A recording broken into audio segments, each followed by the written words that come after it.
Halo, assalamualaikum warahmatullahi wabarakatuh. Kali ini saya mau unboxing dua power supply dengan targetnya kiri-huri banget ya. Sebelum dilanjutkan membahas power supply satu ini, mari bantu support channel ini biar berkembang jauh lebih baik lagi. Caranya dengan tekan tombol subscribe, lonceng, dan kalau nggak keberatan tekan tombol thanks. Isi kelasnya.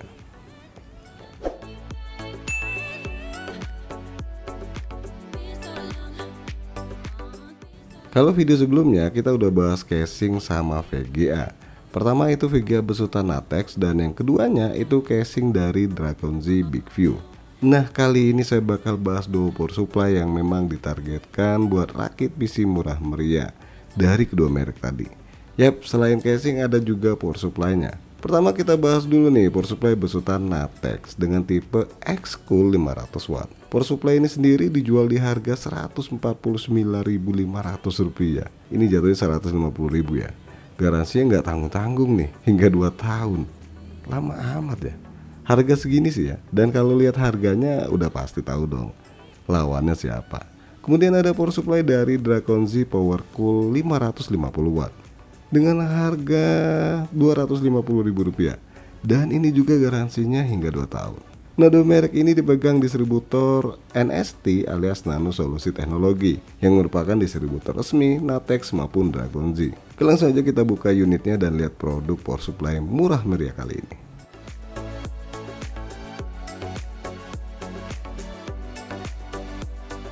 Kita bahas dulu produk dari Natex nih. Di bagian dusnya ada penjelasan kabel prosesor 4+4 pin yang berarti udah support 8 pin prosesor. Kemudian di dusnya cuma tertera garansi 1 tahun. Ini yang benar 2 atau 1 tahun ya? Nanti coba saya lihat lagi. Kemudian ada logo 80%, bukan 80 plus ya. Dan di bagian samping ada range inputnya di 200 sampai 240. Ya jelasnya belum full ring untuk harga segini. Terus pakai kipas 120 mm. Kemudian ada informasi single plus 12 volt output. Ada informasi high efficiency sama complete protection. Tapi nggak ada informasi proteksi apa nih yang ada di power supply ini. Setelah dikeluarin produk ini mirip apa sih ya? Saya lupa nih. Pakai fan-nya warna merah juga. Ayo yang tahu silakan tinggalkan kolom komentar. Sorry nih, ada kartu garansi sama dapat buku panduan dalam paket penjualan. Dan bobot power supply-nya berasa enteng ya. Tapi wajar juga sih harga segini. Masa iya mau ngarep komponen kelas wahid. Di bagian belakang nggak ada saklar, cuma colokan doang. Terus kombinasi daya AC input dan DC outputnya ada di sini ya. Dan udah ini doang nih. Sekarang kita lihat kabelnya nih. Dan ini kabelnya udah flat, sama nggak warna-warni lagi ya. Ini ada konektor 24 pin dan kabelnya berasa lembut nih. Sesuai harga juga sih. Terus power processor 4+4 pin sama konektor peripheral yang hanya ada 2 kabel power SATA sama 2 kabel Molex 4 pin. Dan gak ada kabel power 6+2 pin buat VGA. Tapi ini juga sesuai harga lagi. Pastinya biarpun daya yang tertulis di angka 500 watt, jelasnya nggak dianjurkan buat pasang VGA card. Kecuali untuk VGA non pin power, ya masih cukup oke sih.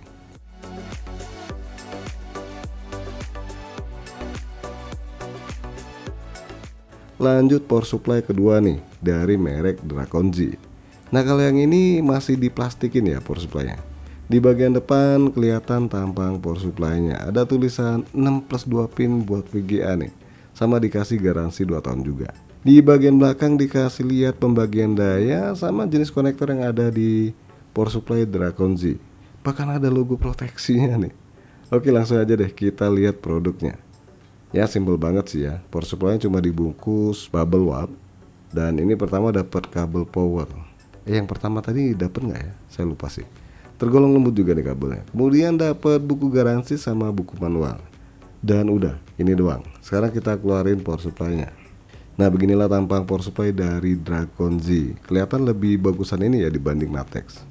Fan-nya hitam, nggak merah, sama bentukan ventilasinya sedikit beda dibanding Natex. Di sini bisa kalian lihat pembagian daya dari power supply Dragon Z. Di bagian belakang, nah ini nih, ada saklar on off-nya. Dan power supply ini juga masih juga belum full ring ya. Dan cukup disayangkan di sini kabel-kabel dari power supply-nya tergolong pendek nih. Jadi kalau ditaruh di bawah casing, ya mesti pakai ekstensi ya, biar kabelnya nyampe ke konektor bagian atas. Nah, ini ada konektor 24 pin motherboard dan kualitas kabelnya ini sedikit lebih baik dibanding Natex ya. Kemudian ada konektor 6 plus 2 pin untuk VGA sama 4 plus 4 pin untuk prosesor. Dan terakhir ada 2 kali konektor Molex 4 pin sama 2 kali konektor power SATA. Cuma ini doang konektornya. Jatuhnya kalau dibanding Natex, ini ada tambahan konektor buat VGA-nya doang sih. Tapi dengan daya sedikit lebih besar dibanding Natex, 500 watt versus 550 watt.